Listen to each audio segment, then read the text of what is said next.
We're spending more than ever. I hate my job. The price of everything has gone up. AI is threatening my job. It's crisis after crisis. Nothing is working out. I can't find a job. We're one disaster away. Take control of change. I need a change. Disruption is the force of change. Stop the chaos. Stop the madness. Take control.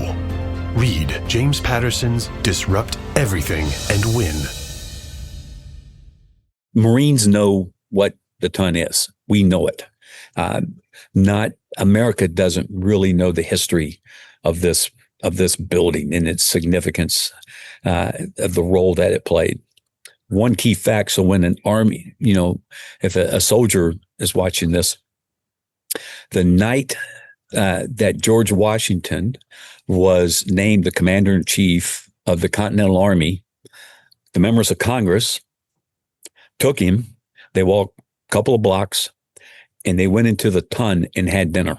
A few weeks ago, I had a conversation with retired Marine Corps Colonel Ken Hopper. Colonel Hopper had an outstanding career in the Marines and is now part of a project on an important piece of history, rebuilding the bar where the Marine Corps was born. And he goes, wow, I wonder how many people would show up if the Tun was still here.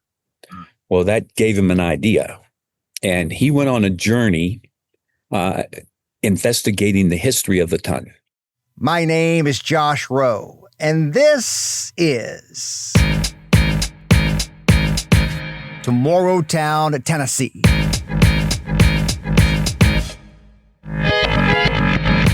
So for clarity on this story, I want to make sure we all understand this. There are two different projects to rebuild the historic Tun Tavern in the same area of Philadelphia, the Old City.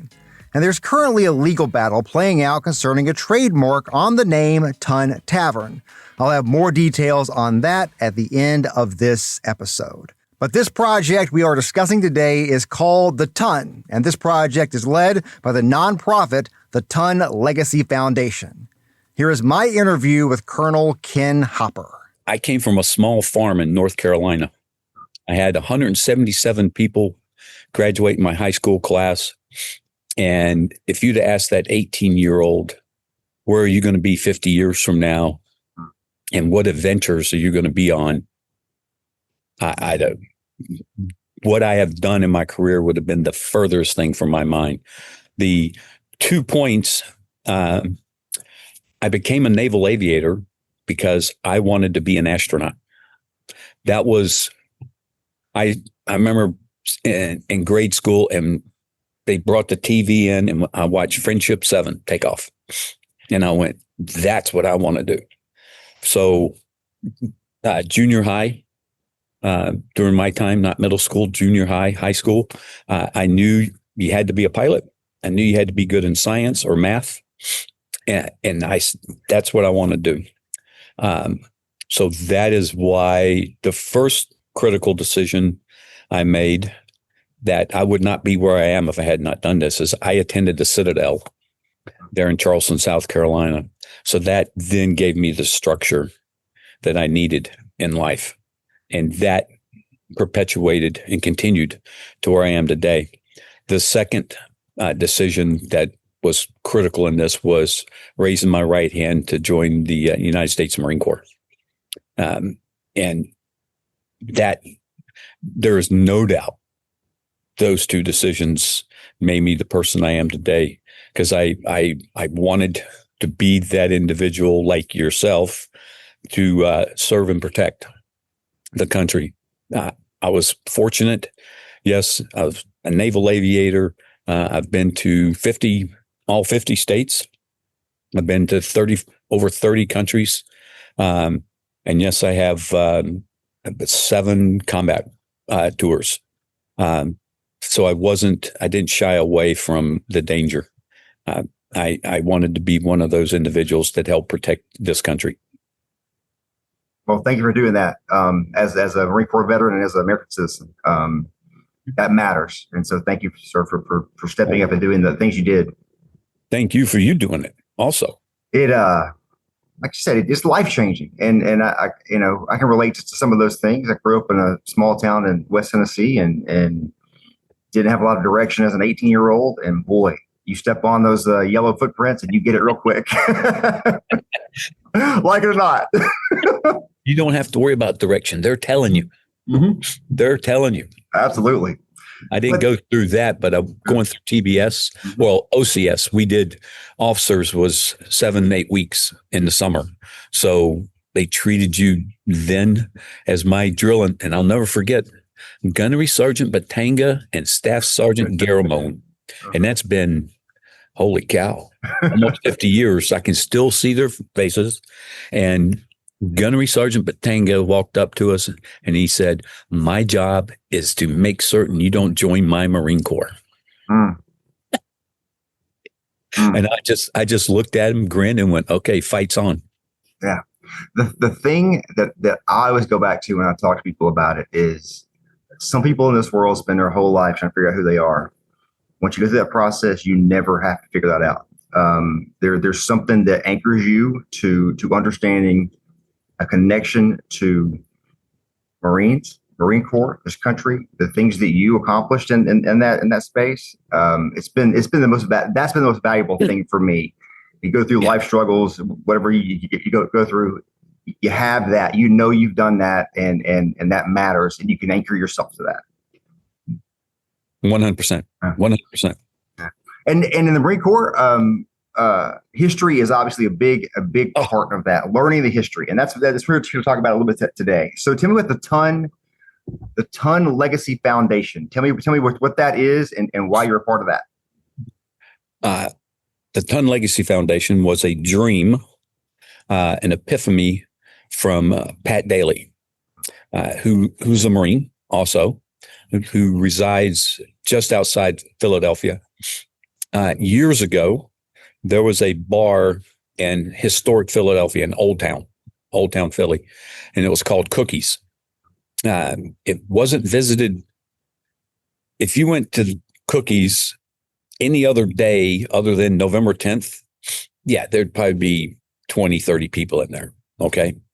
But you get to November 10th and it was stupid. I never went. I can only tell you stories.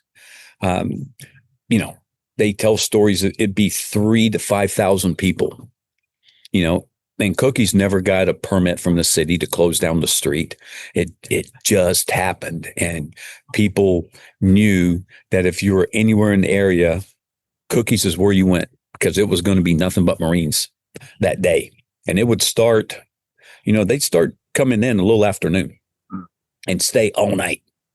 So Pat was there probably, it's been 9 years now. And he said it was cold, it was wet. He looked around, he said there had to have been 3,500 people there. And they were raising their beer glasses and toasting and singing the Marine hymn. And he goes, "Wow, I wonder how many people would show up if the Tun was still here." Well, that gave him an idea. And he went on a journey investigating the history of the Tun. So he went all the way back to William Penn. He wanted how it got to where it was, back to 16. He went all the way back to 1680 in his historical research. It was wonderful that he had that ability, because the Philadelphia Historical Society has so much history that they've kept, and he was able to do research. As he was doing research on the Tun, this is when he started to discover all these other organizations that had those connections. The first one that he found was the Pennsylvania Freemasons. So the Tun was, if I'm not mistaken, lodge number 3. The Philadelphia Historical Society actually has the book with the minutes from the meetings that they used to hold in the Tun. So he found the Freemasons were met there. He then went to the Freemasons there in Philadelphia, told them of this idea that he had. And the Freemasons were the first ones to raise their right hand and said, "I'm in." So they jumped on board. Then he found, Friendly Sons and Daughters of St. Patrick, St. Andrews, St. George.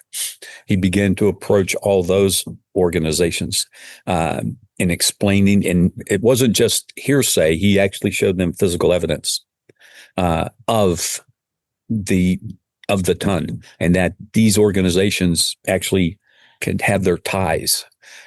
It was there in his research that he found out that John Adams and the Second Continental Congress actually met there on the second floor and actually wrote the articles that created the Continental Navy. So that's how the Navy is tied to this place. I was at the first time I heard about this was 2022. I heard about it. I was the CEO of what's called the National Marine Corps Council. We got a briefing from Pat, and that's 27 Marine Corps veteran service organizations around the country. Then I brought him back in May of 23 to give an update. And at that time, it was more of information and showing it was a very soft, here's my vision. Here's how you and your organization can assist us. It was then that I said, hey, Pat, I would love to be on your board of directors to help spread this word about the ton. And I was fortunate to get approved to become a board member. And I've been about this deep in it ever since. It's a fascinating story. I appreciate you sharing all that. I'd never even heard a fraction of that. So that's really interesting. I need to dig into some of all the things that he found. Yeah. So with that, so that was 23. Here we're 2 years later, and we're approaching the 250th birthday of the Marine Corps, which is every Marine that I know is talking about it and has been for months. Tell me kind of the build up to this day. I know that there's a lot of things in motion already, but what's that process been like to try to decide how you want to honor this birthday? We wanted to do this right. We wanted to actually have a foundation. So in November of 2023, we actually held our first board meeting. And obviously the first order of business was to appoint a chair, a president, I should say, executive director, and approve the board members. We did that in November of 23. We developed bylaws.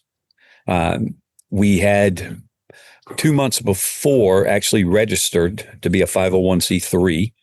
So that paperwork came in just about the same time. So we are a 501c3. The board was formed, bylaws accepted, and that's when we really began in earnest our fundraising in November of 2023.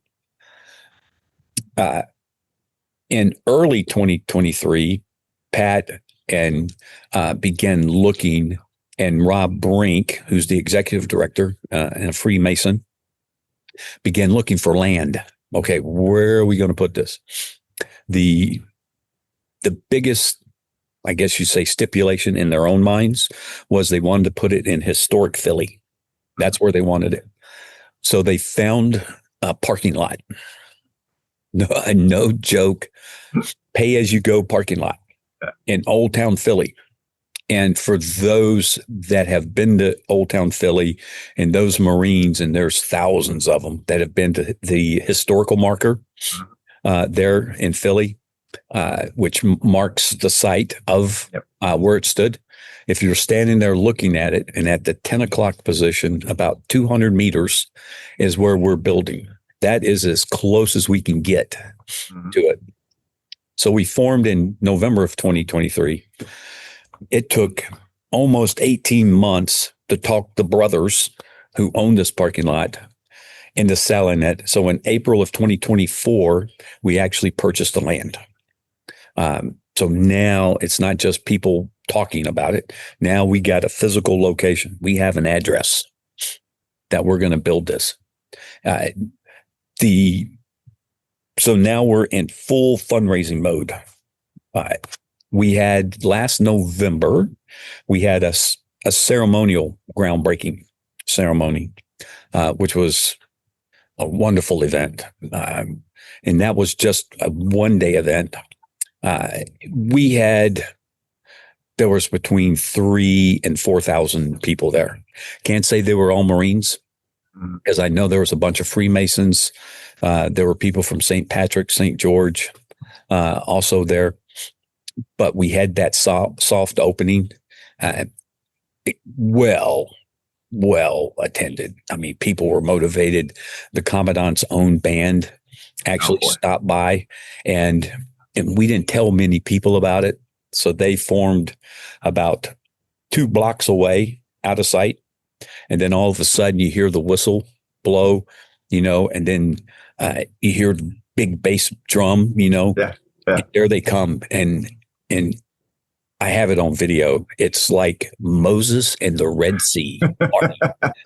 As they were marching, you saw they just separated like this as the band came down. And that was the opening act for that day. And that event went on, went on till 6:30. We shut it down. It started at 10 o'clock in the morning and we shut it down at 6:30 that day. And that was on a Sunday, which is a good thing because Monday was Veterans Day and people really needed Veterans Day to recuperate from Sunday activities. So once we were done, we couldn't sit back, and we suddenly realized, holy cow, we've got 1 year in order to put together, because based on the crowd, we knew we had to do something special. Mm-hmm. And I firmly believe that we have created a unique experience for those that do come to Philadelphia for the birthday weekend. So tell me about that. Who all is going to be there? What do you have planned? All those things. Oh, Lord. That has been my life and so many other people's life for 6 months now, at least. We've consciously made these because of the ties of the Tun and the Freemasons. We really wanted to get people immersed in the history. Okay. So Friday afternoon, because there's going to be some people coming Thursday. There'll be people coming Friday morning. So we wanted to do a soft on Friday, but we have tours set up Friday afternoon, starting at 4 p.m. and running every 45 minutes. And we have 4 tours, and the individuals that are fortunate enough to get a ticket for that are going to be taking a special tour inside the Grand Masonic Temple there in Philadelphia. And they're going to be able to see things and touch things that the normal public tours, and the public tours are typically 20 minutes. Okay. These are scheduled to be 45, 50-minute tours. Okay. So you're going to actually be able to hold an original cobblestone that helped put the Tun together. You're going to be able to actually have the apron that a Grand Master had when the Freemasons met at the Tun. So you're going to get that type of unique history there. And knowing that people are just be coming in, we originally coordinated with one of the local bars. Okay. They're in Philadelphia. The response has been, it's blown me away. There have been over 500 people that have signed up to go on a bar crawl. There were so many people that we now have 5 bars designated. And when I say designated, it is, we have talked to the owners to say, hey, here's what's going on the whole weekend. Friday night, expect, this number of people, just so they're mentally prepared and they got the right number of staff in there. So it's so many that, and, I can't tell people where to start the bar crawl, but I'm going to, A through H, if your last name is in that, go to this bar. I through J, go to this bar. We're going to recommend people to go to these different. We wanted to continue that historical aspect of the weekend on Saturday, and we go back to the Grand Masonic Temple, and we're having what we're calling a lunch and learn, where Pat Daly's going to be there, Rob Brink for the Freemasons. We have Mark from who's a certified. He's an adjunct professor at the Naval Academy and at the War College to talk about the Continental Navy. Then we have the CEOs from the other three organizations are going to be there on a stage, and we're actually going to have a guest appearance. This will mean something to you, being a Marine. We actually have the great, whatever, how many greats that is, granddaughter of the first commandant of the Marine Corps, Samuel Nicholas. Oh, man. Wow. Dorothy's going to be there. That's outstanding. And talk about her dad, her grandfather, and his history, because he was a Quaker. He was a Freemason. He was the first recruiter, and he's the first Marine and the first commandant. So she's going to talk about his story. That's going to be from 11 o'clock to 1 o'clock. We then wanted to tie it in together. So Saturday afternoon, we have what we have titled the Tun Legacy Tour. So this will be that Saturday on November 8th will be the inaugural Tun Legacy Tour. And this is going to be a bus /walking tour. And we have 12 sites, primarily around the old city, picked out. Each tour is going to have their own certified guide. And we're going to visit those locations. And for obviously one of the places we're going to go to is Samuel Nicholas's grave there at Arch Street Meeting House. We're going to go to the steps. And I know people go, what do you mean the steps? Well, back in the day, there was essentially almost two parts of Old Town Philly. There was the dock in the wharf area, which was set down here. And then there's Old Town Philly that was on the bluff. And there were 6 steps that led from down here up to here. There is still one set of steps there in Old Town Philly that we'll go visit. And then, the other 10 sites are all directly related back to the Tun. So now people will be immersed. And during this tour, we're going to actually have reenactors that are going to be at different locations. And they're going to tell those people on the tour about themselves, what they do. And these guys are so good, they stay in character, so they're going to visit the historical marker where the Tun used to stand. And so we'll have a Continental Marine there. And he'll be talking about his life in the Continental Marines and getting to know Major Nicholas there. So that's going to go till almost 4 o'clock, 3:30 to 4 o'clock. Then again, continuing on our historical to get people in the reference, the tour will end at the Independent Seaport Museum there in Philly, where people will then be taking a tour of the USS Olympia. And the Olympia's claim to fame is twofold. One, it served as the flagship for Admiral Dewey during the war with the Spanish. Especially this flagship was in the Philippines, and those Navy personnel will remember Fire When Ready. That was on the Olympia. But the other claim to fame for the Olympia was it was selected by the United States Navy to actually go to France, and it carried the remains that ended up in Washington, D.C., that are now interned in the Tomb of the Unknown Soldier. And on that cruise, there was a platoon of Marines on board the boat to actually guard the remains in the casket. And a little known fact is that it was so large, and I've been on board the Olympia, the hatchways are so small they could not get the casket into the ship for safekeeping. So they had to tie it down in the back on the ship for the almost 2-week passage. It just so happened that during that 2-week passage, they had a hurricane go through. So there was a couple of Marines that almost lost their life protecting to keep the remains on board.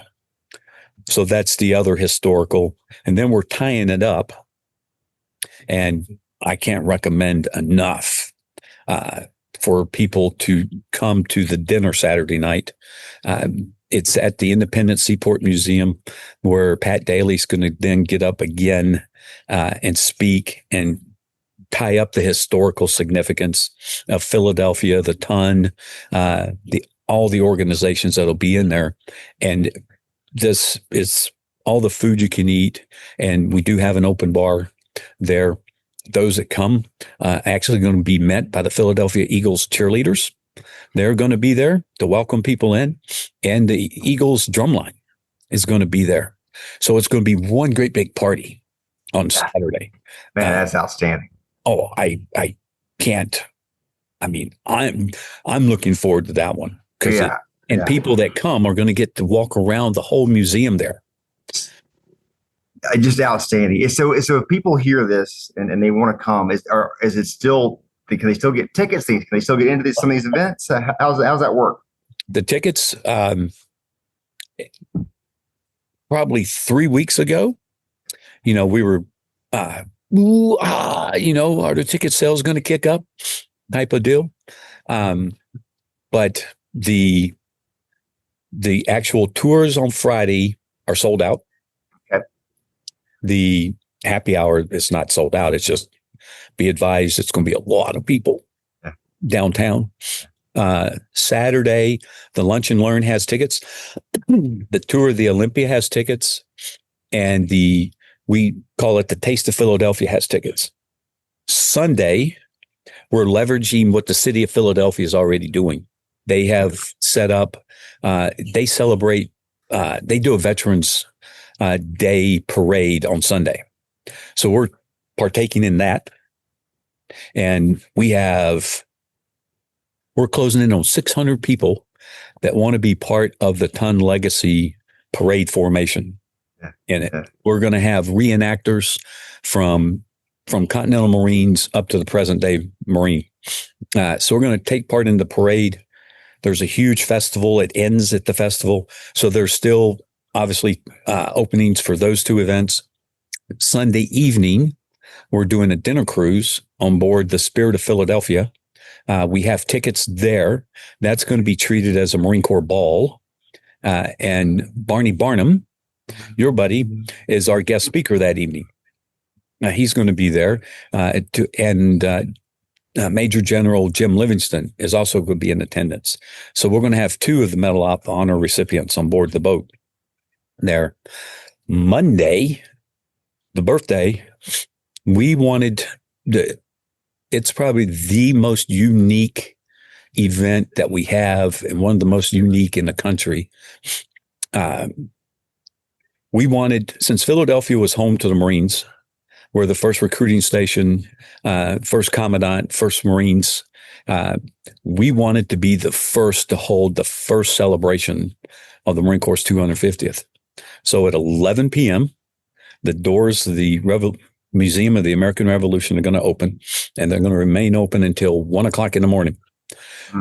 So at the stroke of midnight, then the tickets are gone for this one also. There's 350 of us that will be there, standing there, raising, our champagne and singing the Marine Corps hymn that night. And because we want to be the first to have the 250th birthday party.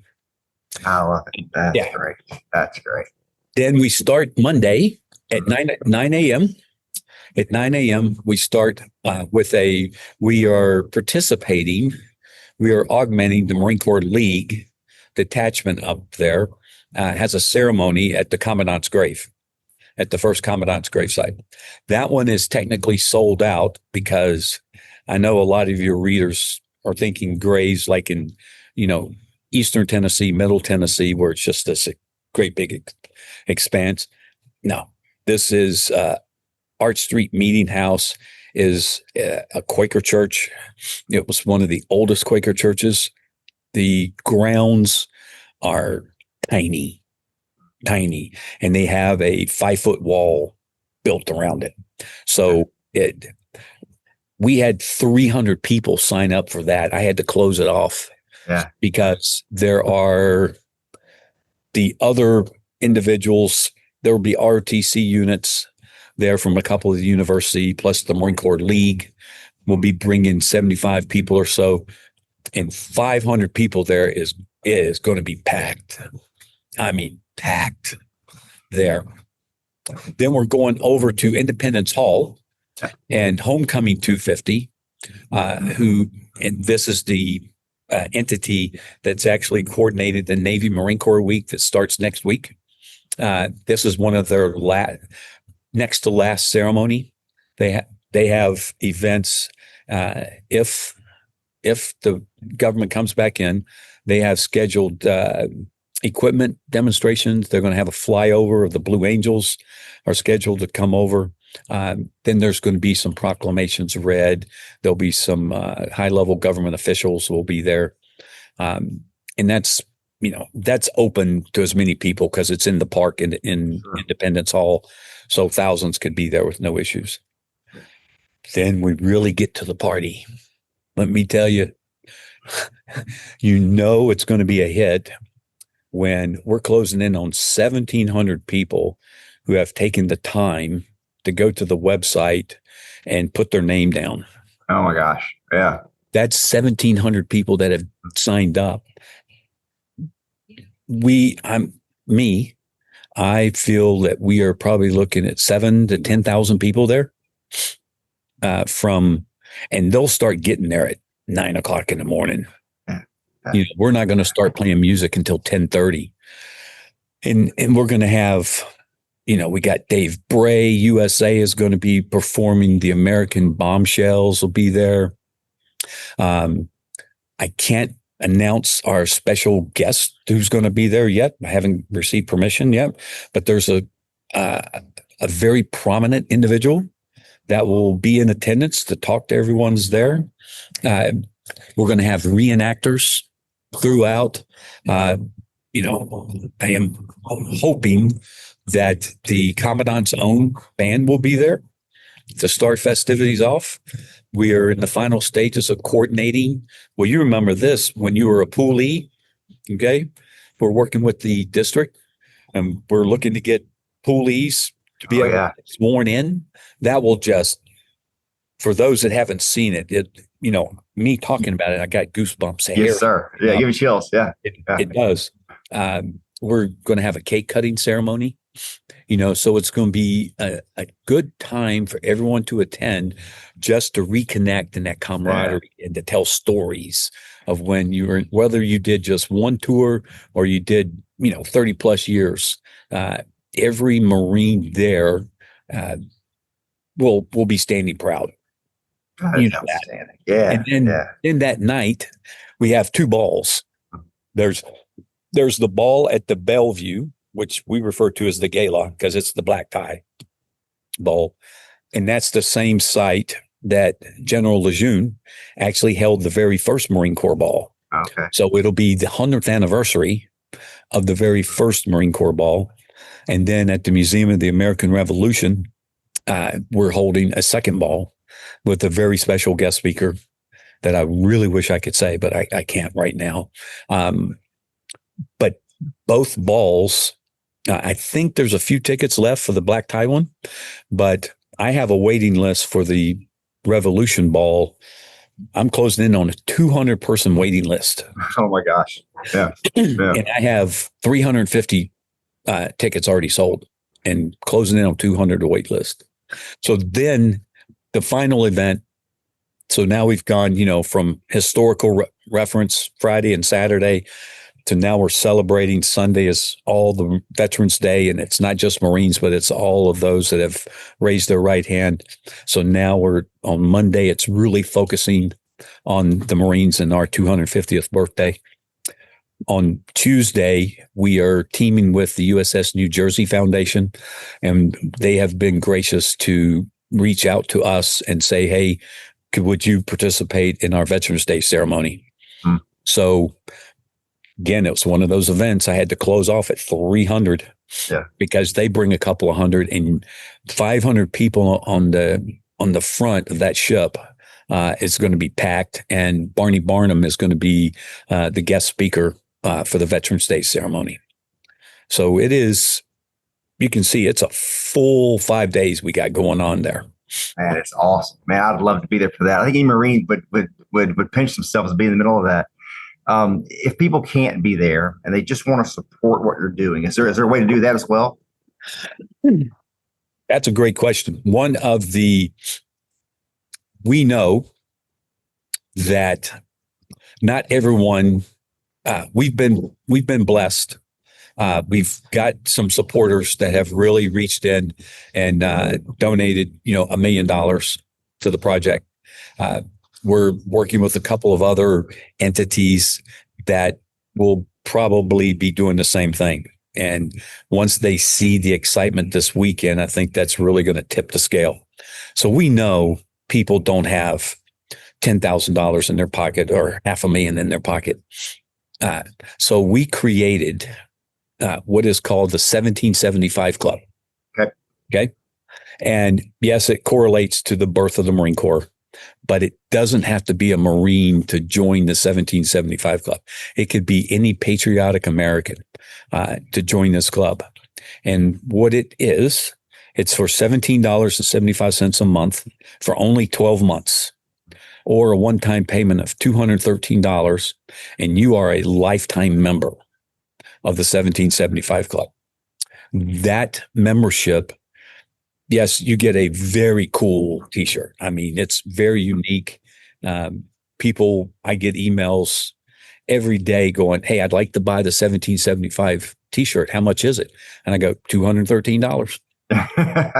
They go, what? That's an expensive T-shirt. I said, well, yeah, you can only get it if you're a member of the club. Right.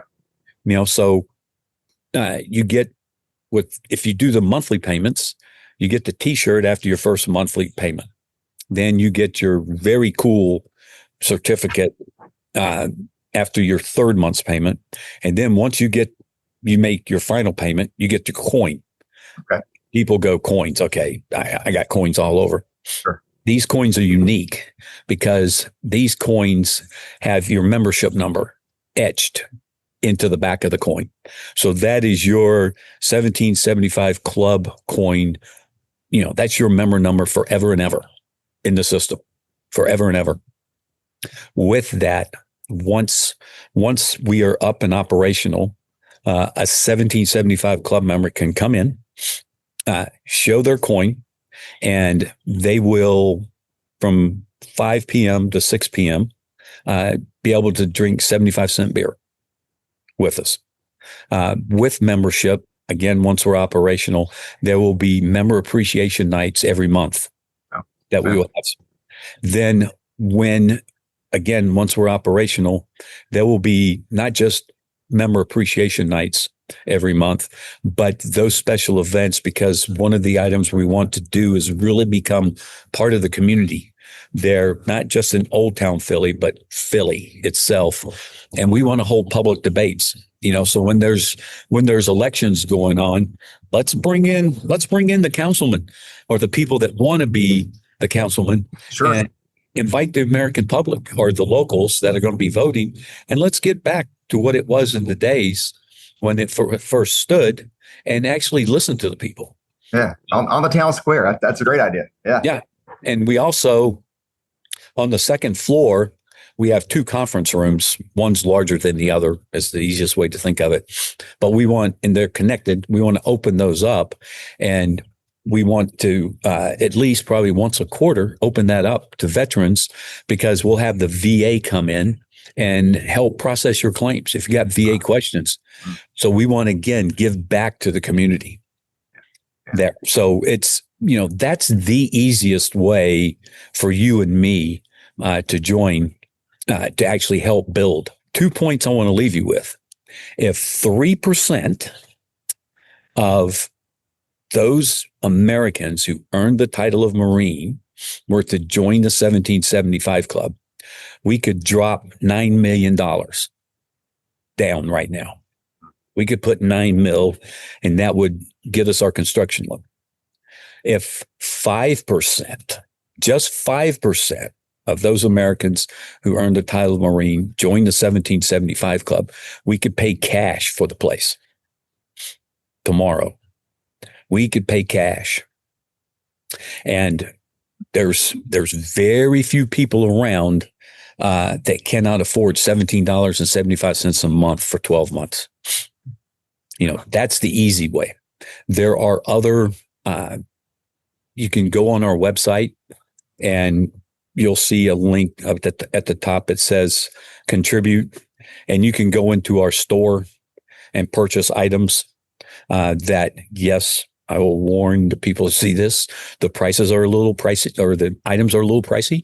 But again, we're in fundraising mode. We're trying to raise the funds to rebuild the Tun. One of the items that is very unique in there, and it is $2,500. Okay.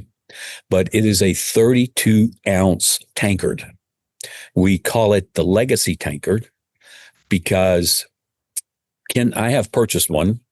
So the Legacy tankard is handmade by the only female coppersmith in the entire United States. She works out of Wisconsin, and Sarah, it takes Sarah 4.5 hours to build one tankard. It takes that long to build one. Those tankards, if you want, will stay at the Tun forever and ever. They will have their own display case inside the Tun. Your name is etched. And Sarah, it's hand etched. It's not machine. Yeah. She has tools from the 18th century that she uses to put these together. And I say Legacy tankard because an individual that purchases a tankard can leave that to someone when they pass. And that person, and the cool thing about it is if you pay that, you never have to buy a beer inside the Tun again. And I leave it to my dependents. They'll never have to pay for a beer and so forth. So, if you do the appreciation over a couple generations, it comes out to be pennies. If you live around the corner, you might, pay it off over a couple of years. Who knows? Yes, sir. And then we have what we call our individual plank owners. They can join that, and that's at $10,000. And you can pay that off over a year if you want to be a plank owner. And then, yes, we do have corporate plank owners, and we have, for those corporations, that we still have some naming rights available inside the Tun itself, the whole facility. I want to make certain that everyone understands that this is not a project that any of us on the board or anyone connected is making money on. No one's making a dime. Our lawyers are volunteers. Our board of directors are volunteers. I'm a volunteer, and I probably put, God, I'd be scared to figure out how many hours I put a day in. Yeah. So we're all volunteers. But once we're up and operational, the key point is we're giving that money away. We're going to give it back to those nonprofits. So, for instance, on the Marine Corps side, we're going to give it to Simplify America's Fund. We're going to give money to Toys for Tots. We're going to give money to the Marine Heritage Foundation. The Freemasons are going to give contribute their money to their hospitals. The other 4 organizations are going to give their money for scholarships. So no one's making a dime on this. We're going to give it back to where it needs to be. Again, intertwining ourselves with not just the local community, but the nation itself. Because we believe the Tun is not, Marines know what the Tun is. We know it. America doesn't really know the history of this building and its significance, of the role that it played. One key fact, so when an army, if a soldier is watching this, the night that George Washington was named the commander-in-chief of the Continental Army, the members of Congress took him, they walked a couple of blocks, and they went into the Tun and had dinner. That's where they took him before General Washington took off and started commanding all the troops there. So the Tun is intertwined with all of American history. A big thank you to retired Marine Corps Colonel Ken Hopper for this conversation. Now, I mentioned earlier in the episode, there are 2 competing projects, both hoping to build a new version of the old Tun Tavern there in the Old City area of Philadelphia. There's the project discussed in this episode called The Tun, led by the nonprofit the Tun Legacy Foundation. And then there's another project by another Marine Corps veteran and restaurant owner. According to reports, that Marine veteran holds the trademark to the name Tun Tavern. That legal battle is still playing out in the courts now, so stay tuned for more on that part of this story. You can also find a link to the full list of events for the Marine Corps' 250th birthday celebration in Philadelphia for that weekend of November 10th. You can find that in the show notes of this episode. Also, one programming note for us, the next episode of this podcast will drop on Monday, November 10th, the Marine Corps birthday, as I continue to tell the story of the Marines at the historic battle at Way City in the war in Vietnam. That's next time on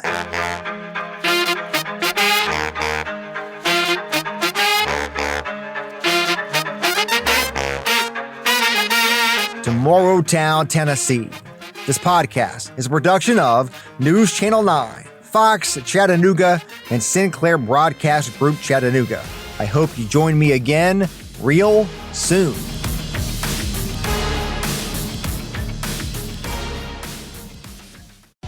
I earned my degree online at Arizona State University. I chose to get my degree at ASU because I knew that I'd get a quality education, they were recognized for excellence, and that I would be prepared for the workforce upon graduating. To be associated with ASU, both as a student and alum, it makes me extremely proud, and having experienced the program, I know now that I'm set up for success. Learn more at asuonline.asu.edu.